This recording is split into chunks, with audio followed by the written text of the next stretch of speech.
Welcome to the St. Johnsbury Chrysler Dodge Jeep Rams Outdoor Edge on WYKR, your country. I'm Josh, and we've got another great show lined up for you this week. Gary Moore sits down with the historian and author Dave Govatski for a fascinating look at the history of the Civilian Conservation Corps and the camps that helped shape many of the forest trails, campgrounds, and recreation areas we still enjoy through New England today.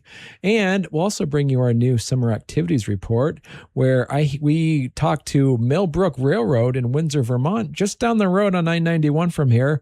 Aaron Gonthier joins us to talk about his remarkable 7.25-inch gauge back road railroad, a working railroad that hauls supplies around his farm while preserving the spirit of railroading. It's one of a kind attraction and has captured the attention of train enthusiasts from across the region. And as always, we have Mark Breen from the Fairbanks Museum join us with your Outdoor Edge forecast. It is a chucker-block full hour, and so we're just going to jump right into it.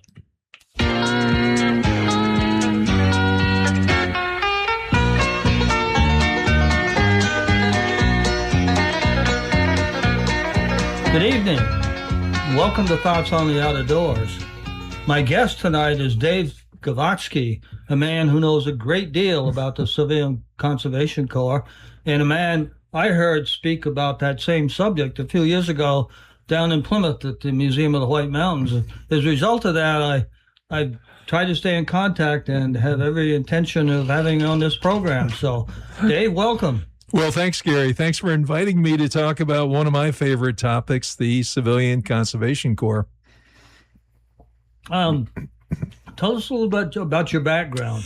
All right. I'll to be such an authority on the CCC. Well, I think my my authority started when I talked to my uncle when I was just 7 or 8 year old, and he talked about working in the CCC in Colorado. And I was always intrigued about what he was saying and what kind of work he did. The fact that he grew up during the Great Depression, had to leave high school, could not graduate because he needed to provide money for his parents. His dad was out of work too. So that really intrigued me. And as I grew up, I always had an interest in being in the outdoors, working in the forest, working outside. And so I got a job on a trail crew with the Green Mountain Club of Vermont on the Long Trail Patrol after I graduated from high school. And I did that for a couple summers, and then I was invited by my Uncle Sam, to join the Army. And I did that for 2 years, and after I got out of the Army, I went to college. And I got a degree in forestry, but during the summertime, I had a chance to work in Danby, Mount Tabor, Vermont, at a it's on the Route 7 Valley, just north of Manchester, south of Rutland. This was an old Civilian Conservation Corps camp, and I was working with the Youth Conservation Corps, which was a fairly new program. These were for young people aged 15 to 18. It was a 50-50 split between male and female, and it was a residential camp, in that we were there for 8 full weeks, 7 days a week, and we worked on various projects for 5 days, Monday through Friday. And then on Saturday morning, we worked typically in Danby on projects in the town for the betterment of the community. Sure. And then we had Saturday afternoon, we did, kind of social things. And then Sunday was a day of rest. So they were there for 8 weeks, but often we'd be camping out during that time. So I was fortunate in that I worked as a crew leader and then a work project coordinator to run this 40-person camp. We had 9 staff people, and one of them had been, he was our educational advisor. He worked for University of Vermont Extension. So he was like what we'd call a county forester. His background was in the CCC. And so I learned so many tricks of the trade, working as a foreman, working, on how to be safe when you're working, and various other tricks of working with young people. So that was just a great opportunity for me to be able to use my professional training working with young people. And so I did that for 6 summers, and then eventually moved to the state of Michigan, and then Minnesota, and then Oregon, and then back to New Hampshire. Right. The CCC, let's talk a little bit about the CCC. Started by President Roosevelt? Yes, started by Franklin Roosevelt during the Great Depression. One of the big issues that was having, which created this financial crisis, there were 1 out of 4 people were out of work, and that's primarily males. In those days, a lot of the females didn't work. They stayed home and took care of the house and managed things like that. But for men, 1 out of 4 was unemployed. And this was, a great financial disaster. And so many of the young people that were, teenagers or early 20s were out of work. And there's nothing worse than having, kids on the block that are just, they don't have anything to do. They're not making any money, and they're idle. And so Roosevelt decided that, he needed to put people to work. And he was always this individual who liked planting trees. And so a lot of people think that this is Roosevelt's tree army. But really the emphasis was on saving that generation of youth from what was going on. And what was going on in the world, you had the rise of Adolf Hitler in Germany, Benito Mussolini in Italy. You had Stalin in the Soviet Union, and you had these totalitarian regimes that were putting people to work. In the case of Germany, they were building the autobahns, the highways, and various other projects. And, after World War I, when Germany was very destitute, having to pay back reparations, Hitler promised them jobs, promised them work. And so you had a growing interest in America of these different regimes, whether it was Stalin's communism or Hitler's Nazism. And so Roosevelt said, we've got to do something. And he acted very, very quickly. He defeated Herbert Hoover in the election, but he was not inaugurated until March of 1933. And within 5 days, he got together the Secretary of Labor, Agriculture, Interior, and War, and the Veterans Administration at the time, and said, we need to put 250,000 young people to work in the woods. And I want to have this done by July 1st. And so, of course, the first thing he does, he goes to the military side and said, can you provide the military leadership to run these camps? And of course, and they were run on a military style. Right, yeah. And the military essentially provided the discipline in that. And plus, the thing about the military was when you needed to order food for 200 men in a camp, they were set up to do that. And so you had a lot of officers that were available, in some cases reserve officers, so they were able to get to work too. So you'd have typically a captain from the Army or the Marines that would be administering the camp, and usually a first or second lieutenant that would be the executive officer, and then you'd have like a first sergeant, an administrator who would handle a lot of the supply details and administration. So, and then each of the camps, getting on to the 200-person camps. So you had a sponsoring agency. In the case of many in the White Mountains of New Hampshire, it was the U.S. Forest Service or the White Mountain National Forest that sponsored the camps. They would provide a superintendent, and they would provide a number of individuals who would be essentially the leaders that would show people how to do the work, whether it was building roads, building campgrounds, and so forth. You also had state parks and state forest, and those would essentially have their own camp director and staff like that. Mm-hmm. Now, my understanding was a lot of these young men came from urban areas, from cities and so forth. Right. Yeah. They didn't have, I don't want to say didn't have any skills, but they didn't have skills with an axe or a cross-gun saw or they had to learn how to use some of these tools and do a lot of physical labor. Right. And growing up in New York City or Boston or Hartford, many of the enrollees, at least in New Hampshire, came from Massachusetts. Some came from Connecticut and some came from Rhode Island because New Hampshire just didn't have the population to support that. And the same thing here in Vermont. Right. Vermont had a number of enrollees from Massachusetts and New York State. So a lot of the work was in rural areas, but that's where you didn't have the population. A lot of the unemployment was in the cities. And so my uncle, who lived in Connecticut at the time, ended up in a national park in Colorado. That's where he went to work. So it was, quite an adventure for a young person to travel by train all the way, 2/3 of the way across the country to get a job in the woods. Well, I had a friend, unfortunately, died about 4 years ago, who came from Rhode Island, and he was assigned to a camp up near Berlin or Milan. Okay, that was probably the Kilkenny camp. Could have been. And I don't remember which one. Yeah, that was one of 16 camps that the U.S. Forest Service ran in the White Mountains.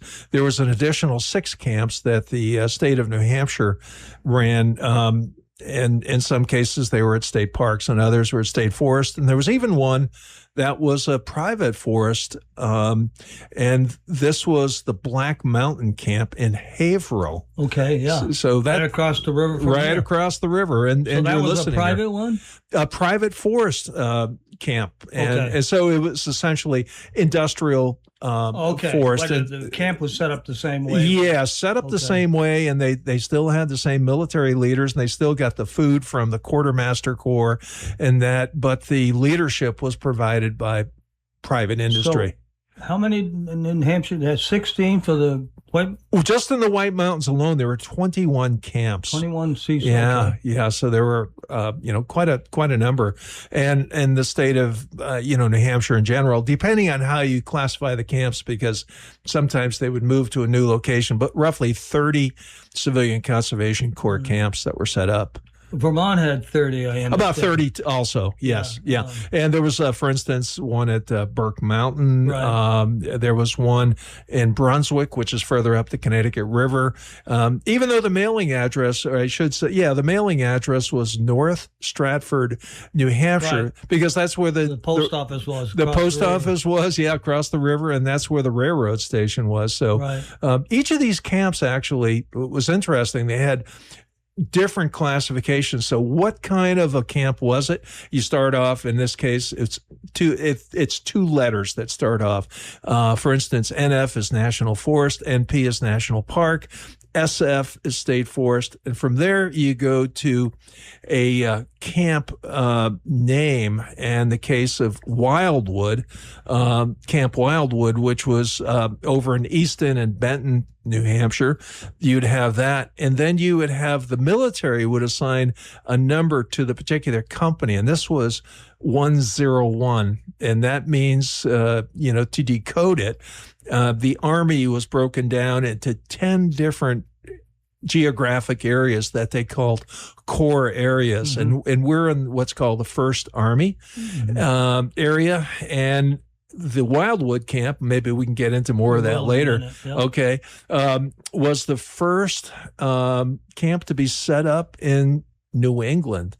Wow. And that was just, several weeks after the legislation was signed to be able to do that. So that gave it that designation of Camp 101, first in New England. Wow. So the pioneer camp. Well, I think that's a good place to pause for a moment. Okay. At R&L Archery, we know it's not just about the thrill of the hunt or the size of the fish. It's about the moments that matter most, the traditions passed down from one generation to the next, and the stories told by the fire long after the sun is set. It's about the journey, the memories, and the time spent together with friends and family, because these are the moments that truly last a lifetime.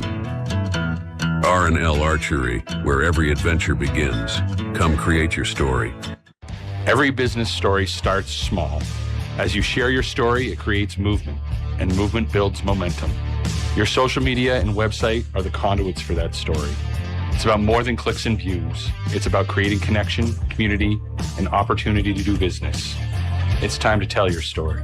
Go to northeastkingdomonline.com. Our local Vermont team can help you get more from your online media. Once again, that's northeastkingdomonline.com. Good evening. Welcome back to Thoughts on the Outdoors. If you're just joining us tonight, my guest is Dave Govatski. We're talking about the Civilian Conservation Corps. We've been talking about the movement in general, started in 1933 by President Franklin Roosevelt to create jobs for a huge segment of the population that was unemployed, especially young men. There are a lot of conservation camps within the sound of this radio station. A few minutes ago, you mentioned the one at Black Mountain, which is right over here in Haverhill and Benton. Wildwood, if you drive up the highway from Swiftwater, as though you're headed down to North Woodstock, you'll see a state historic marker there for Wildwood. There were other locals, right? Yes, the Wildwood Camp was the first one set up in New England, and Camp 101. And so they did have some growing pains because the program was so new. They were just trying to figure out, how to do all of these buildings. There were nationwide, they hired 40,000 carpenters that were essentially out of work due to the Great Depression to put them to building 2,500 camps. They used 300 million board feet of timber, and they were still trying to figure out how best to set up these camps. Right. and that. So Wildwood had some growing pains, but the crew that came up, they initially stayed in tents while they did stay in tents near the Wildwood Inn, which is no longer in operation. So they were in tents, and then they were slowly working on building the camp up along near the Tunnel Brook Road. So once the camp was finally set up, they had barracks, 4 barracks, 50 men in each barracks, and then they would have a mess hall. They would have a shower facility, which was typically heated with wood, sometimes with coal. They would have a latrine for 12 basically stalls. And that was typically about 200 yards away. So you can imagine what it's like in January for men that wake up at 2 o'clock in the morning and have to go to the outhouse. So they eventually, they found all of these pee holes in the snow in the wintertime, so they had to figure out a different way. So they were able to get some metal cans that were able to use a little bit closer. Do you know what primarily the ones that were assigned to Wildwood did? Yeah, the Wildwood crew was working on the north-south road, which connects Glencliff and Benton. That was one of their primary projects. They also worked on the Long Pond Dam, which had been the original dam there had washed out in a flood in 1927. Okay. Yeah. They did the Tunnel Brook Road, which went on the west side of Mount Moosilauke. Right.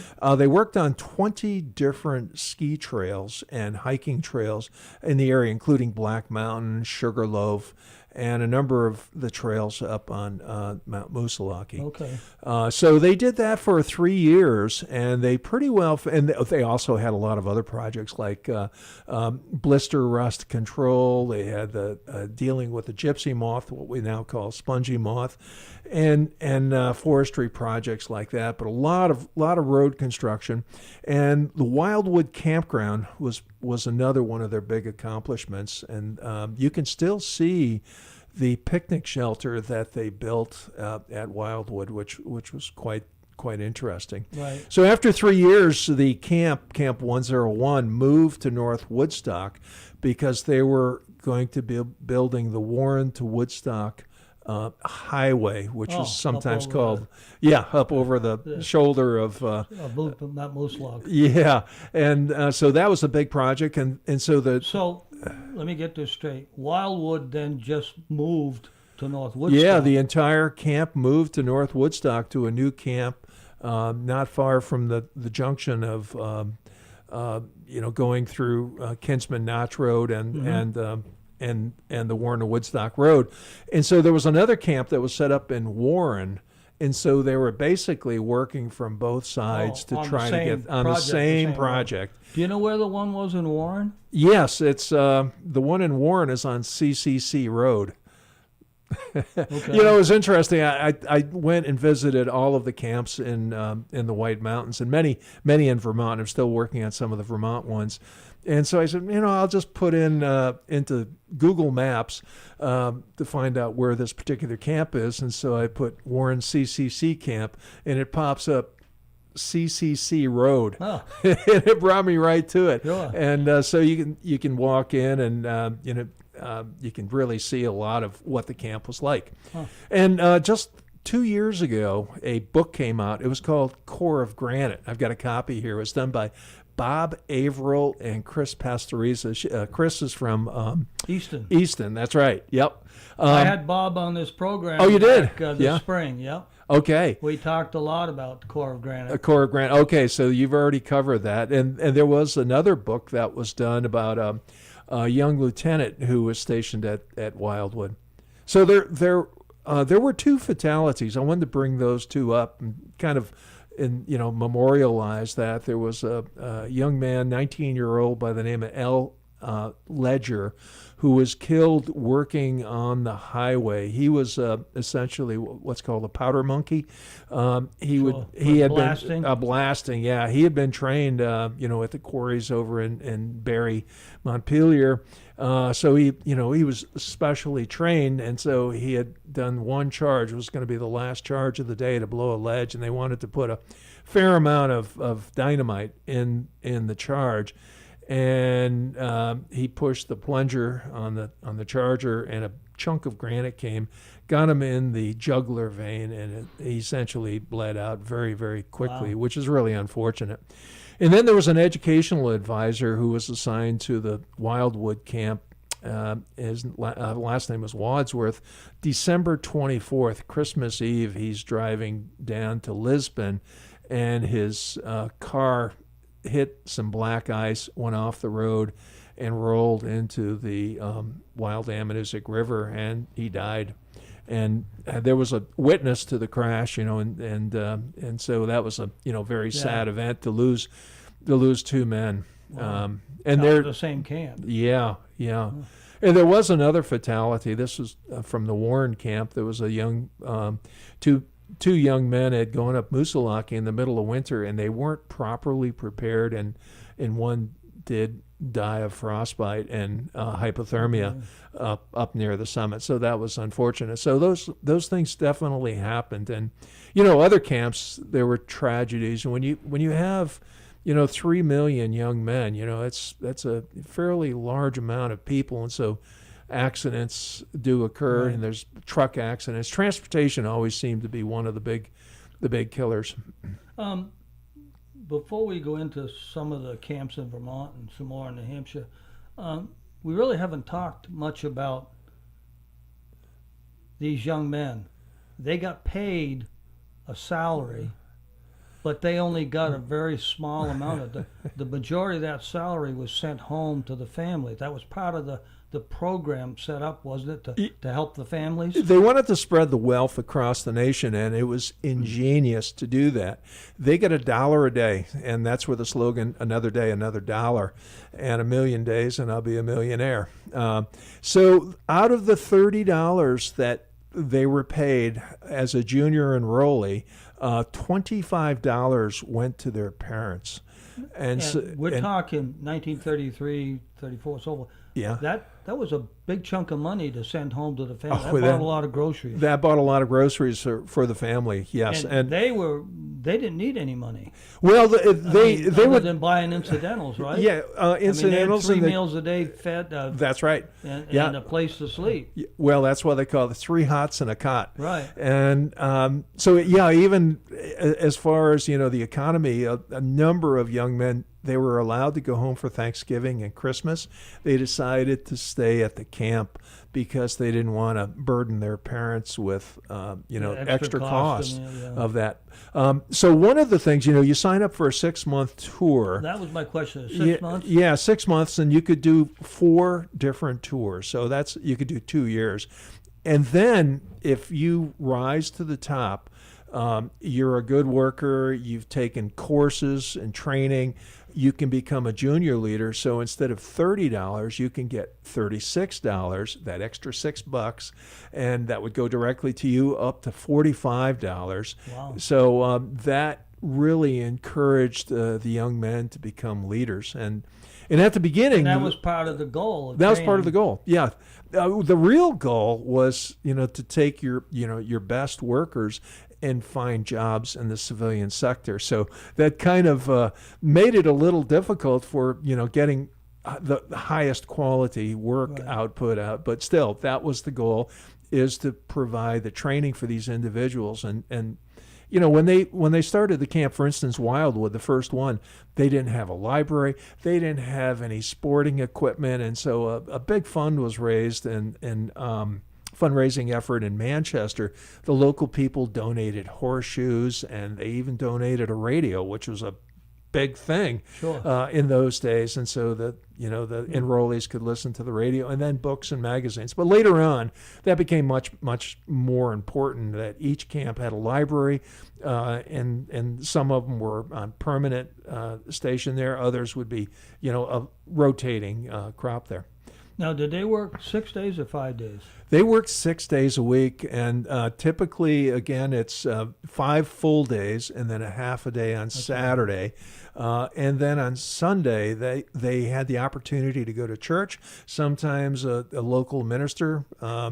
Interesting, the Black Mountain Camp, they were mostly Catholics out of Massachusetts, and so a Catholic priest came and provided church services right there for those that wanted to go. And there were, a dozen or so Protestants, and so they were trucked to the nearby town to go to church there if they wanted to. Now, where was the camp located, the Black Mountain Camp? That would be in Black Mountain State Forest and off the Limekiln Road. Off the Limekiln Road. Yeah, okay. yeah. And that's an interesting. Was it anywhere near the lime kilns? The remains of those? Yeah, very, very close to that. Yeah, in fact, Okay. they built a dam for the water supply, improved the facilities.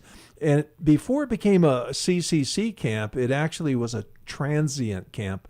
And you probably remember the term hobos, but there are a lot of people that were wandering, from train to train, trying to get a job.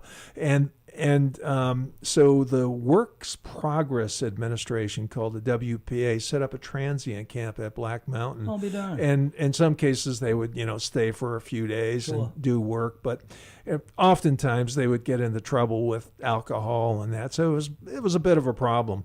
And then after that, they put in a she camp. And that is, it wasn't intended to be the female equivalent of the CCC, but Eleanor Roosevelt really was interested in having young women, 18 to 25, similar in age to the junior male enrollees, set up. And so this was one of the camps, and it was designed to have 200 young women in camp. So it was never fully successful. I think there were about 7,000 total women that were in these camps, and they would learn, what we used to learn in high school in home economics. They learned sewing, cooking, and, various skills like that. And they did other tasks. So that one of those camps for women was there. Was right there, yeah. And so then later on, it became for a junior CCC camp. Wow. The difference between the camps, the junior camps were essentially 18 to 25. They later changed it to 27, but a number of young men went in when they were 15 years old, and they just took their brother's birth certificate. Sure. And in those days, we didn't check the things, and in some cases, they just be a wink and they're in. And there was a quota system, who could get in from various towns, and so it was in some ways tough to get in. And not everybody liked the kind of work, and they would go AWOL. They wanted to go home.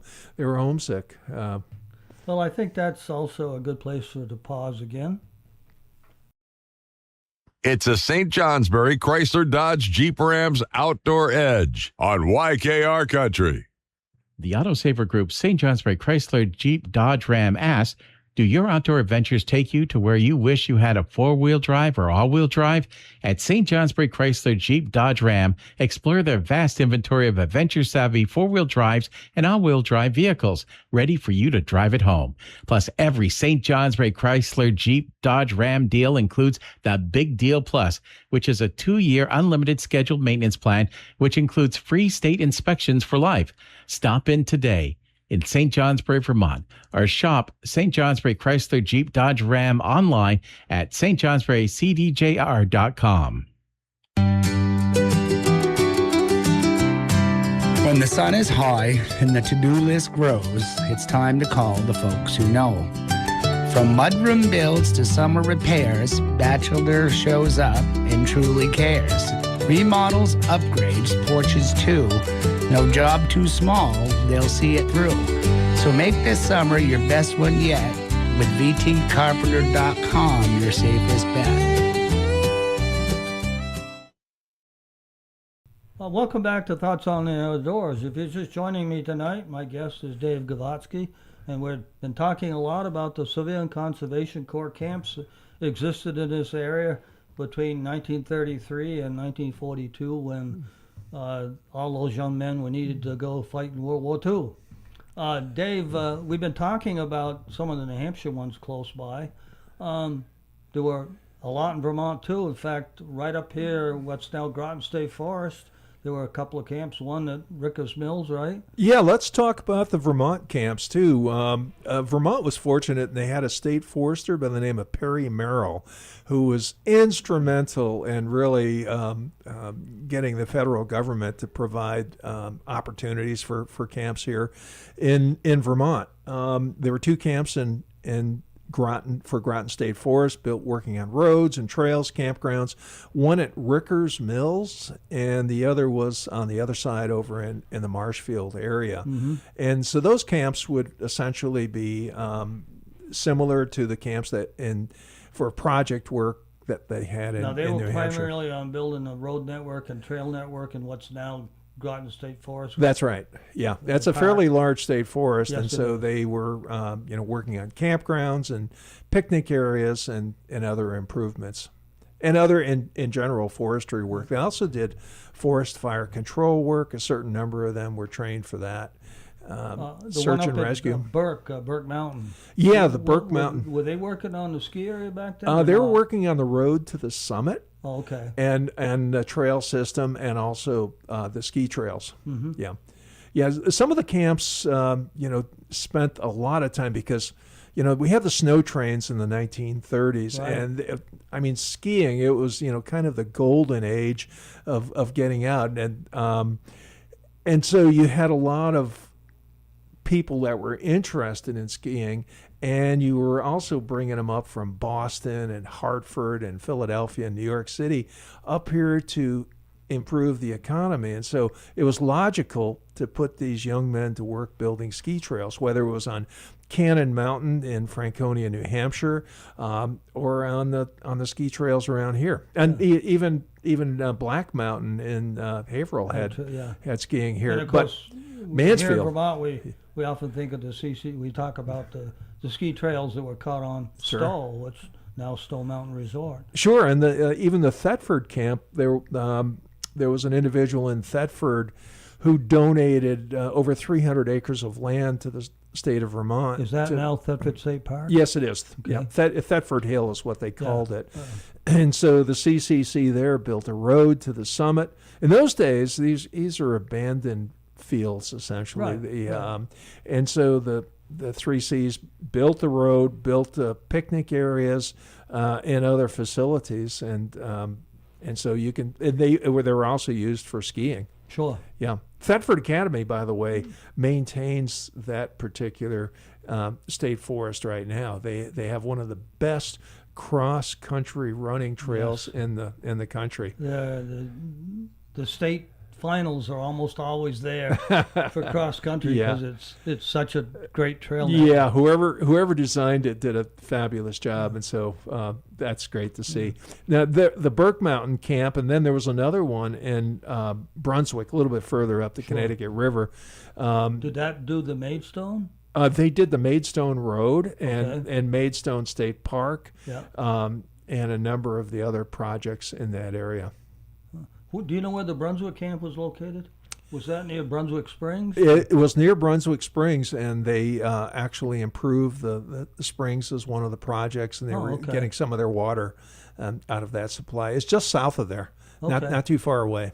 Huh. Yeah, and the railroad station that they would have to go to is North Stratford, right? Because everything, the food in those days was not brought in by truck long distance. It was all brought in Everything came by train. The mail came by train. That's right. That's right. And the interesting thing about these camps is that they spent a lot of money on buying local materials. And in today's money, it would be over $100,000 a month for each of these camps, buying eggs and bacon and whatever else. Yeah. I mean, I think that's important to mention.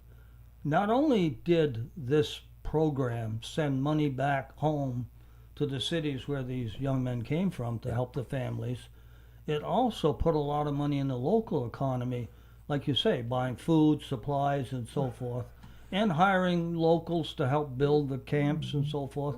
I mean, they were economic drivers for small towns like Brunswick and North Stratford. Sure, and one of the interesting things is, if the supervision by, say, the Forest Service or state parks, they weren't the experts generally in masonry or carpentry or things like that. And so what they would do is hire LEM, local experienced men, who were the carpenters, the plumbers, and so forth, that would then work with the young enrollees to teach them a trade. Right. And so that was one of the big concerns, from unions.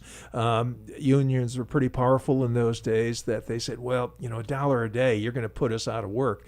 But instead, the director of the CCC, Robert Fechner, was actually a union president, pipe fitters union, I believe, in Boston. And so Roosevelt was pretty sharp when he picked him, because it diffused the concerns from the union, because, hey, you're putting a lot of people to work. And then, But also, remember, this was during the Great Depression. Oh, yeah. Many of those tradesmen didn't have much work to begin with. That's right.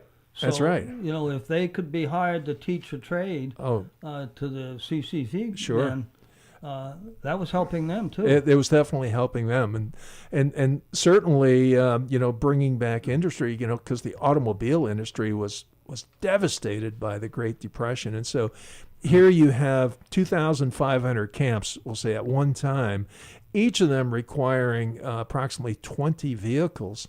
And so now you're talking a lot of purchases. Sure. And 300,000 pairs of boots. Imagine that. And all of these different outfits, wool clothing. So it really helped revitalize the economy. And Roosevelt had a lot of different projects. You had the TVA and the WPA, and all part of the New Deal. Yeah, all part of the New Deal. And he had lots of things to try to help alleviate the problems from the Great Depression. Yeah, and not just the Great Depression. We had the dust storm, the Dust Bowl era, and we had the Smoot-Hawley Tariff Act, which the idea of the Smoot-Hawley Tariff Act was that we would charge 25% tariff on all foreign goods coming in, but it ended up that the foreign countries wouldn't buy our goods, and so that really hurt our economy, and it was a bit of a mess to put everything together. The stock market crashed.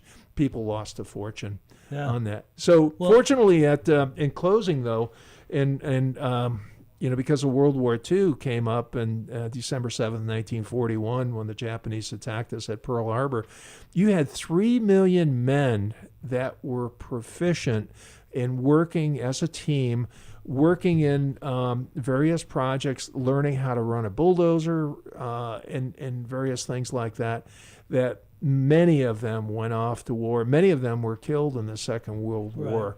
But without that, we would have lost a generation. Skills that the Army needed. That's right. As we had to build camps. Oh, right. All that sort of stuff. They knew how to run equipment. And we had the officers that were also experienced in working with men of that age. Right. Our time is about up. I failed to mention the fact that in Vermont, the CCC built 3 flood control dams on the Winooski River.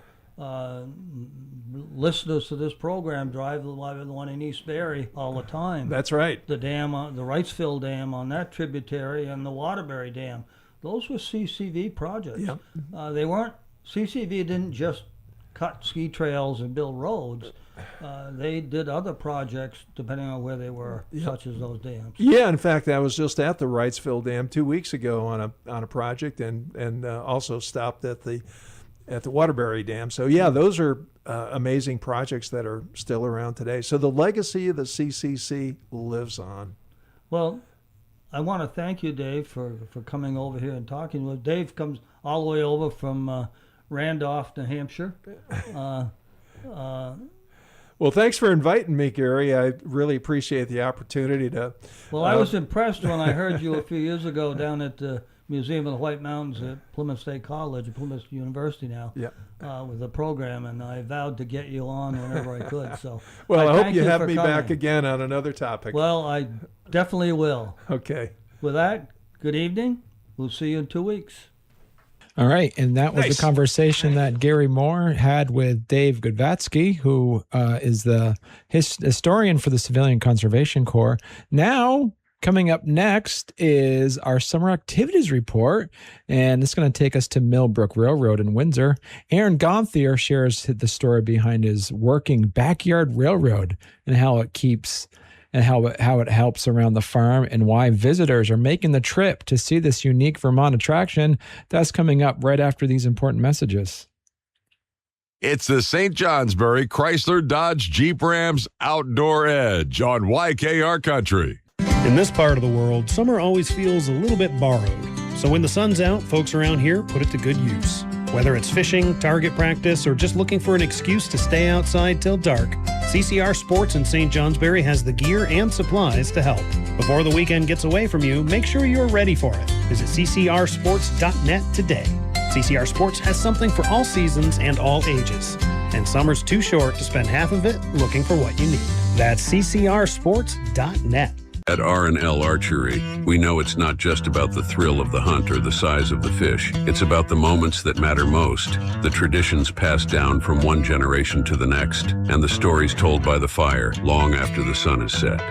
It's about the journey, the memories, and the time spent together with friends and family, because these are the moments that truly last a lifetime.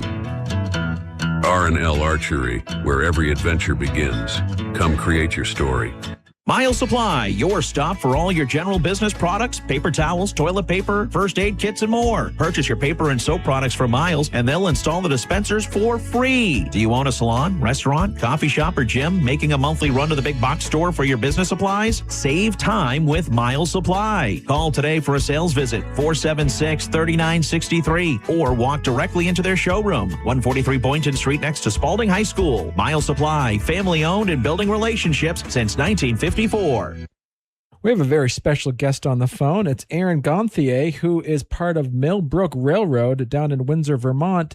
For those that don't follow you on YouTube, explain to folks what Millbrook Railroad is.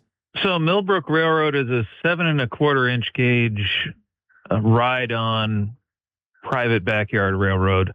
I put it up on YouTube to increase awareness of the backyard railroading hobby, which has been around for 150 years or so. It's often called the live steam model railroading hobby, but we don't have so many steam engines anymore. People aren't building them, but we have a little battery electric locomotives now, and so That's why we call it the backyard railroading hobby now. There's also a level of utilitarian aspects of this where people will actually build these railroads for, like, say, working around in your backyard and stuff as well. Oh, yeah. So I haul wood pellets with it in the wintertime by the ton.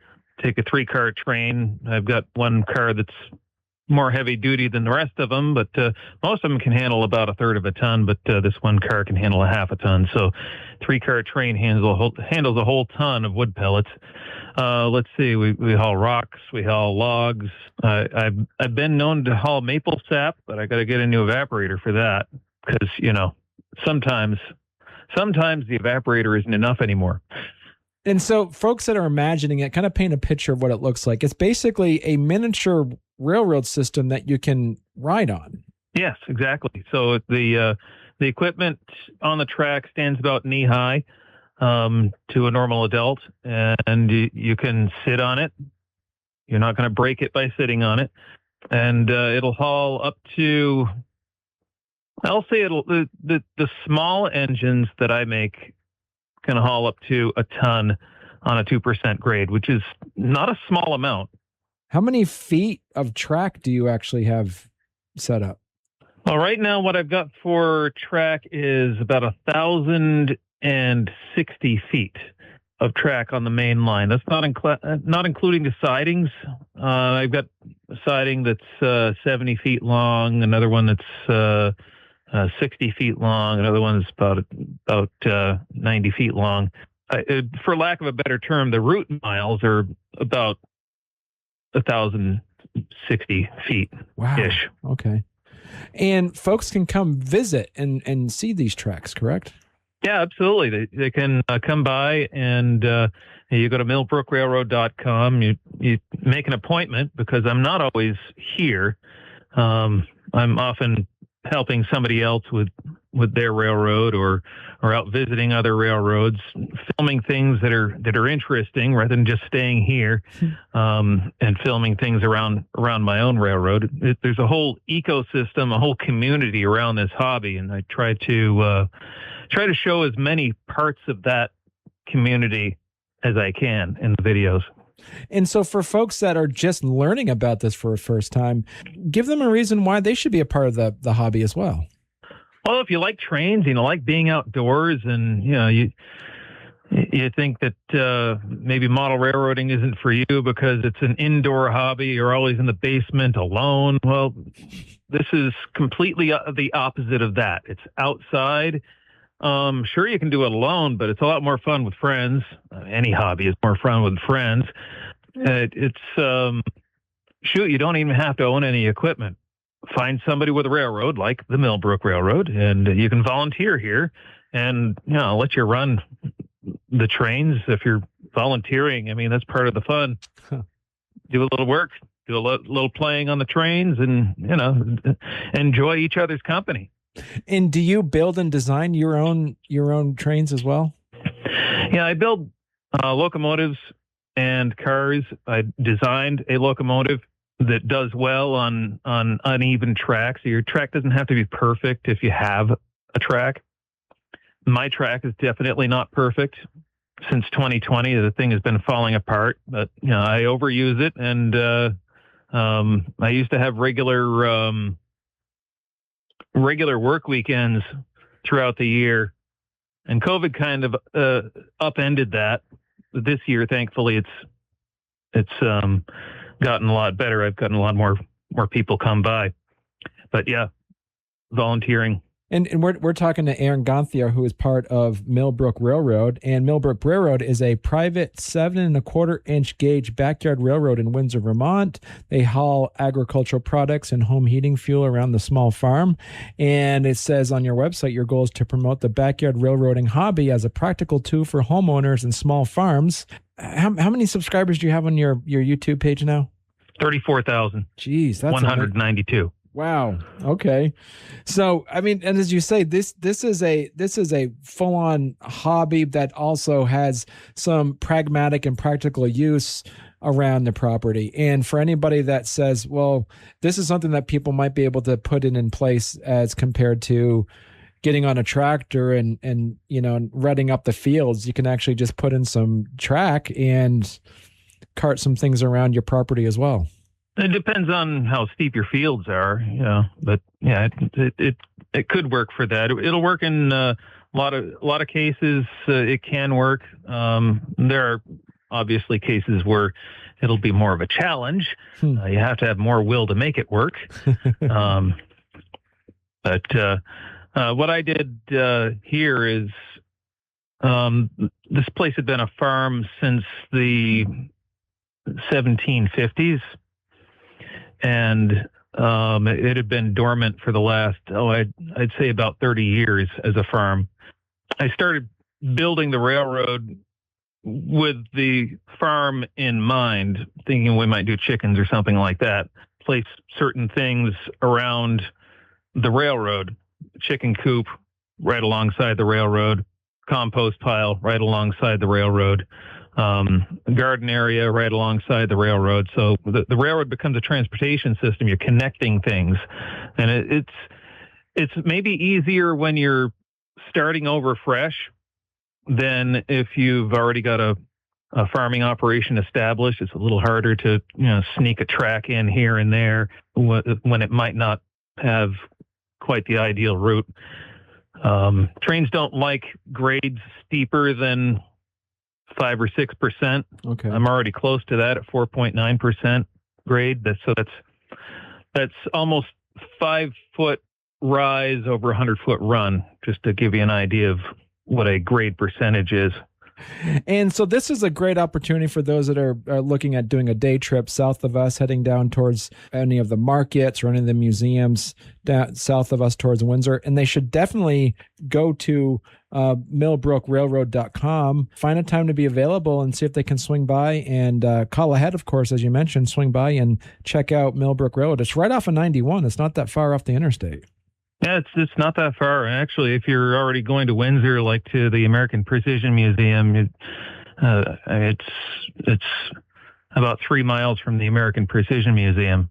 And if you haven't been to the American Precision Museum and you're into mechanical things, I highly recommend that. Millbrook Railroad isn't so much an amusement ride, by the way. So I don't refuse people rides when they come by, but I don't charge for rides. I don't really charge for coming by and taking a look at the railroad. It's an exhibit to get people interested in this wonderful hobby. Excellent. Well, thank you so much, Aaron. I'm looking forward to seeing more of your work as the summer progresses. It's the St. Johnsbury Chrysler Dodge Jeep Rams Outdoor Edge on YKR Country. The Autosaver Group St. Johnsbury Chrysler Jeep Dodge Ram asks, do your outdoor adventures take you to where you wish you had a four-wheel drive or all-wheel drive? At St. Johnsbury Chrysler Jeep Dodge Ram, explore their vast inventory of adventure-savvy four-wheel drives and all-wheel drive vehicles ready for you to drive at home. Plus, every St. Johnsbury Chrysler Jeep Dodge Ram deal includes the Big Deal Plus, which is a 2-year unlimited scheduled maintenance plan, which includes free state inspections for life. Stop in today in St. Johnsbury, Vermont, or shop St. Johnsbury Chrysler Jeep Dodge Ram online at stjohnsburycdjr.com.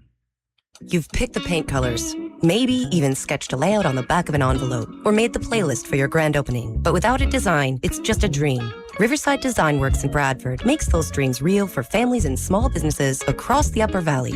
Affordable, functional, and community-focused, we build for your needs and within your budget. But heads up, the 2026 construction season is booking fast. If you want shovels in the ground next year, you need plans today. Keep it simple.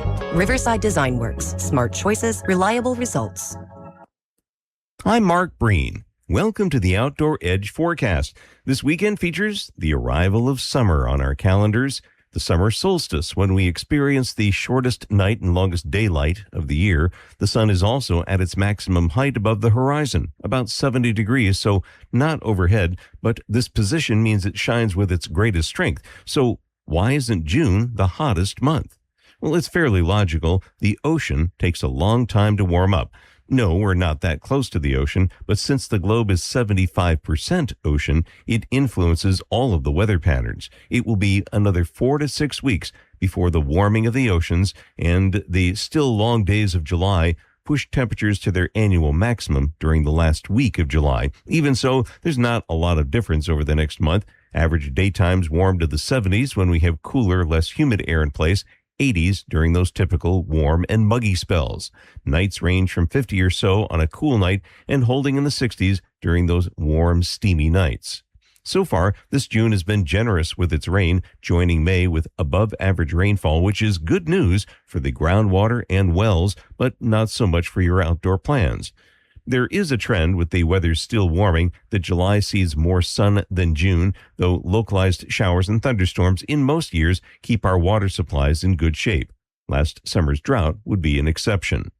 Our outlook through early July shows no particular change to the current pattern, featuring more cool than warm weather and above average chances of rain. However, as we've already seen this month, it can be quite changeable. It appears the western U.S. will see warmer, drier conditions, which would favor less heat and perhaps more reliable rainfall here. Getting back to the forecast and heading into the weekend, for this evening, the scattered localized showers are pretty much over, although later tonight there'll be periods of clouds and a passing shower, lows in the 50s. For Friday, the morning clouds breaking for periods of sun, a rising chance of showers north of Wells River late in the day, highs 70 to 75. Friday night, evening showers are likely, but then tapering off, lows 50 to 55. Saturday, mostly cloudy, scattered to numerous showers. A cool day, highs only in the upper 60s to near 70. Saturday night, periods of clouds, a good chance of evening showers gradually diminishing in the upper 40s and low 50s. And Sunday, periods of sun, but localized showers, especially in the afternoon, highs in the upper 60s and low 70s. That's your Outdoor Edge forecast. I'm Fairbanks Museum meteorologist Mark Breen. Be safe and enjoy our great outdoors. And if you missed any part of today's show, catch the episode and all our past episodes anywhere at WYKR.com, on the WYKR app, or everywhere you get your podcasts. Thank you so much for tuning in. We'll see you next time on the Outdoor Edge.